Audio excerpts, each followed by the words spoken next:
Memory transcription subject. Slanek, Venlor Space Corps. Date, Standardized Human Time, November 29th, 2136. Dawn crept over the horizon, bringing light to Silis's supercontinent. Human forces milled near a water tower, which marked the border of a small settlement. Tillfish extermination officers were holding the populace hostage, and that eliminated the option of bombing this region. Our current plan was to flush the resistance out. My heart pounded as I rode with Marcel to the rendezvous point. The redhead had warned me that military canines were part of this operation. Fear of non-sapient predators seemed impossible to get over, but I was determined to try. Tyler had texted me videos of his dog after the Battle of Earth. It was clear the two species shared a bond.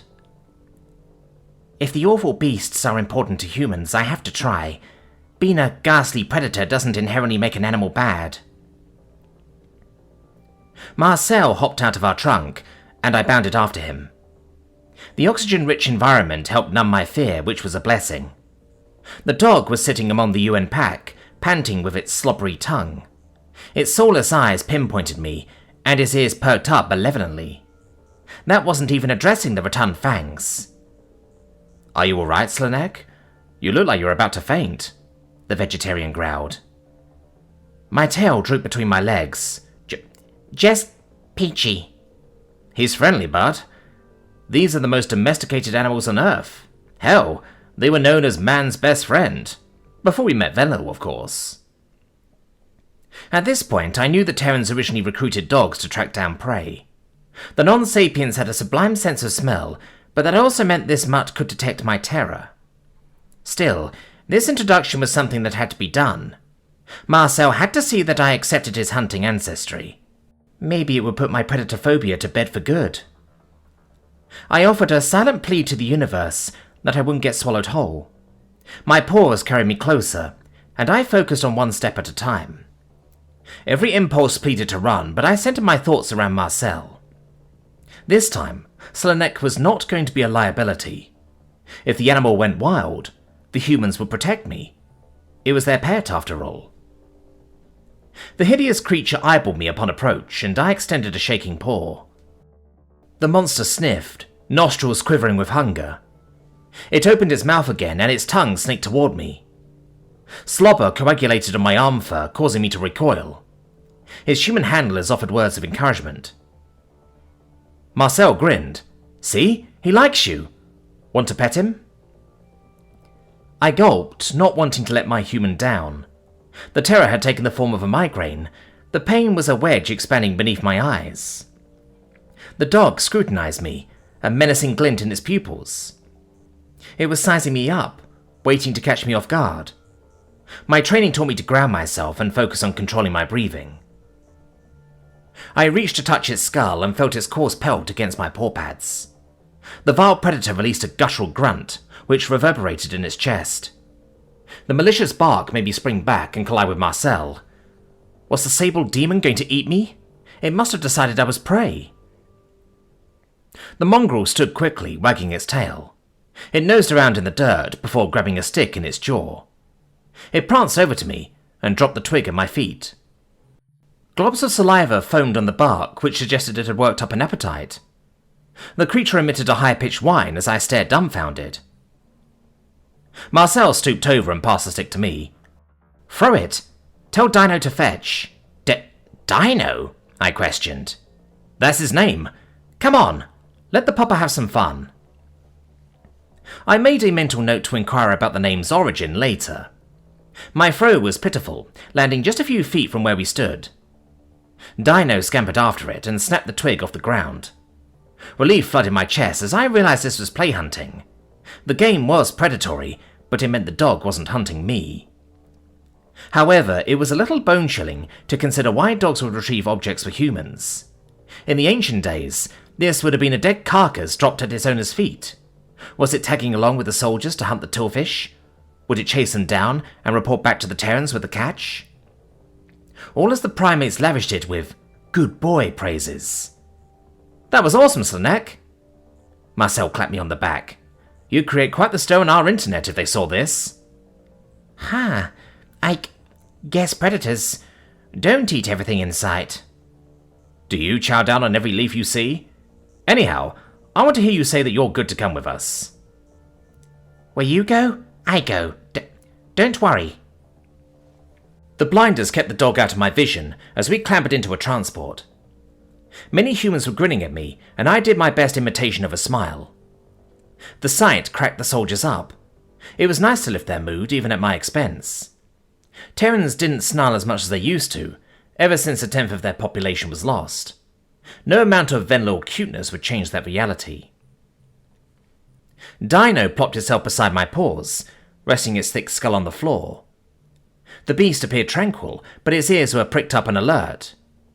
I didn't like its chosen proximity to me, and I found myself praying that Marcel would intervene. The vegetarian merely tussled the dog's ears, the way he did with me. Active combat was preferable to this situation. At least I was equipped to handle that peril. Our vehicle procession didn't get far, since the Tillfish holdouts had anticipated UN intervention. Spikes were laid across the main road, and fallen trees had been hauled over the path as well. Side routes were jammed with barricades as well. Humans couldn't drag those away without heavy machinery.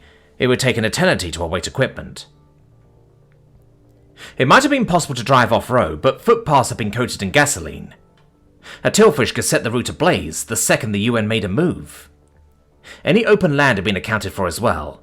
Parks and green spaces had been flooded by local aqueducts. Even if Terran trucks could wade through the water, the muddy earth risked trapping their tires. Marcel nudged me out of the vehicle. Stay alert, Slanek. The exterminators left one route into the city. Foot traffic across the roads. There's a trap waiting for sure. You won't have the element of surprise, I said. Thankfully, we have recon drones to scout ahead. We're not going in dark. The dog is great at picking up explosives too. Dino placed its nose on the road, sprinting ahead of the humans. I hoped the dog was running off for good. If it became a wild predator terrorizing the local populace, maybe the Terrans would stop bringing their kind on missions. No predator soldiers made an effort to stop his departure, which suggested the mutt was more trouble than it was worth.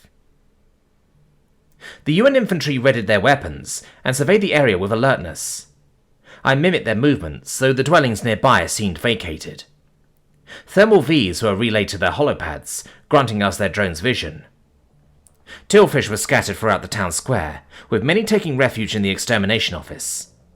Judging by their location, I assumed those were hostiles. Enemy patrols also wandered the streets, policing the citizenry. The populace was small enough to monitor, and residents had been confined to their homes. That made it easier to differentiate between combatants and hostages. It was best if the innocents remained inside. Hunting down every last hostile would be a challenge regardless, since their forces were spread out across the landscape. I trundled ahead, jogging to match the humans' pace. We weaved around the obstacles placed in our path, and climbed over a few lengthier objects. The persistent predators were tireless as they moved, but my body ached from the strenuous activity. I noticed Marcel favouring the leg he'd been shot in, so I decided not to ask for a ride. Are you okay? I asked. Marcel gritted his teeth. My conditioning's not peak after being injured for months. Recovering from Sovlin's fun room was hard enough. Gotta get my fitness back up. Rebuild strength in this leg. That makes sense. We lose strength if we're sedentary too. Our scientists think that venal physical activity has declined alongside the native predator population. Fitness isn't as important without threats. That's probably right. Likewise, our fitness correlates to our participation in hunting, which we don't do anymore. A resounding bark jolted us out of the conversation. Dino sat beside a crate of black powder, which bore the insignia of mining companies. A fuse was attached, but the device hadn't been triggered yet.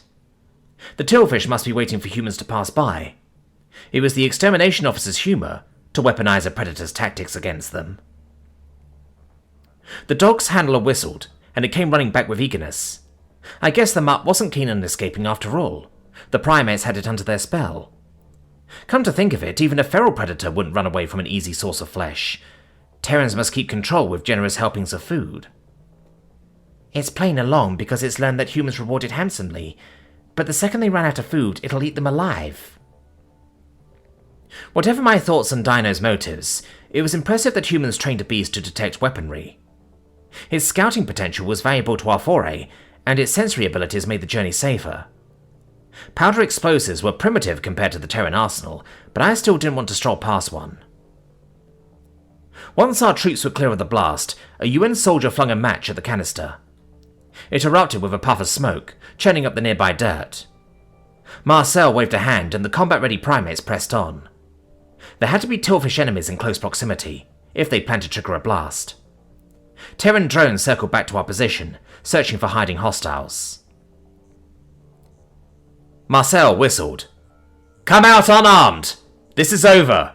We see you! Yes, you right there!" Our surveillance had yet to locate any Tillfish, but the bluff fooled the unseen assailants. A trio of insects scuttled out of a burrow and opened gunfire. I slapped my firearm in their direction, focusing on lining up the sights. After a split second of concentration, I depressed the trigger. My bullet pierced through an insect's skull, ejecting brain matter from the wound. The humans reacted swiftly as well, unleashing a string of kinetics. The enemy hit 2 of our men before we shot back, but wandering out into the open spelled their demise. Predators didn't miss a clear, unobstructed target, and this scuffle was no exception to that rule. I drew a shuddering breath. That was my first kill. Sympathy flashed in Marcel's hazel eyes. The first time is the hardest. If it's any consolation, we've all been there. I still remember mine. But you're human. Doesn't matter. Unless you're a sociopath, taking a life is something you wrestle with. You feel like you've changed, and you have changed, Slanek. Just remember what you're fighting for.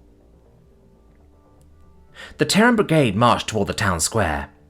I was certain the extermination office was our first target, so this was no time to get emotional. My participation was for my friend's sake.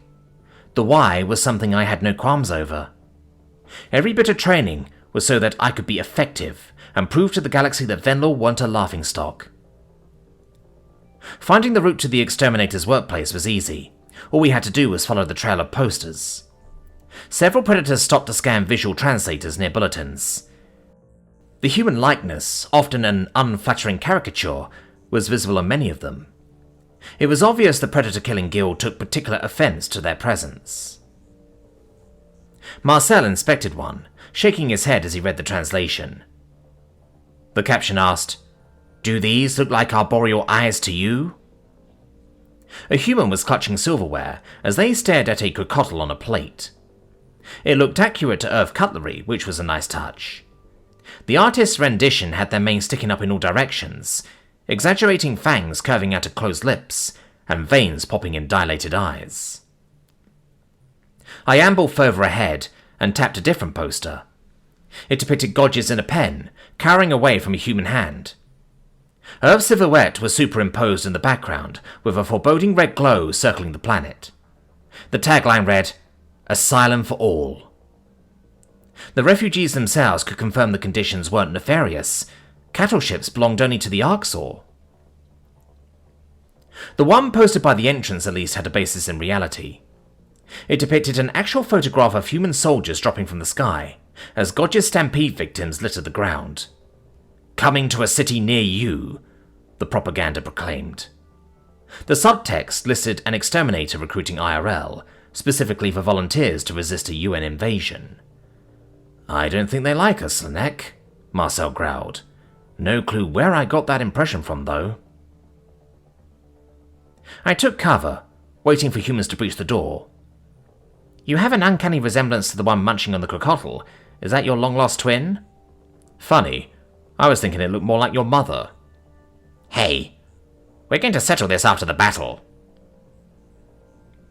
My predator snarled, revealing his pearly fangs. The UN soldiers exchanged hand signals by the entrance before setting a breach charge. The blast rocked the door off its hinges, and the humans stalked into the building. There were a few rifle bursts, as the Terrans picked off the Tillfish in the entryway. I shouldered my own gun and slung into the lobby.